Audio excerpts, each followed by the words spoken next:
I'm really interested in how natural sources of ethanol have shaped the dietary adaptations and behaviors of animals.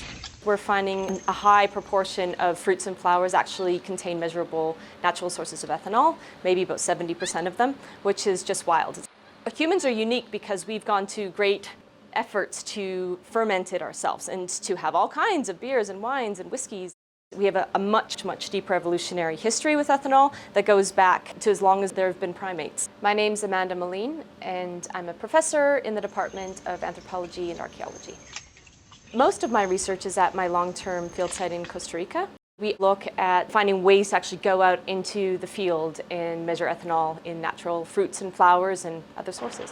When I'm following monkeys around Costa Rica, I occasionally pick up some fruits that they drop in, and it smells a bit boozy, but I didn't expect it to be, over 2/3 of the fruit they were eating.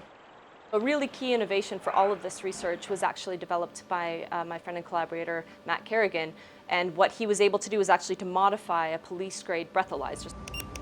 So the same thing that you would blow into if you were pulled over on the side of the road by a police officer, and actually modify it for measuring the ethanol concentration in fruits. We would either pick fruits up off the ground that have been a bit nibbled and rejected, or go into the trees with poles, sample ripe fruits, bring them all back to our portable field lab, and then set them out in bags. We incubate them for at least half an hour so that the air around the fruit has a chance to become at equilibrium with the airs inside the fruits. And then we just suck some of the air out of the bag, push it through our breathalyzer, and we get our data in real time. The volumes that we're measuring are still pretty low. What you consider a near beer, like 0.5% ethanol up to 3% is fairly common. But we're not seeing huge numbers of fruits that are like, the equivalent of a scotch or something like that.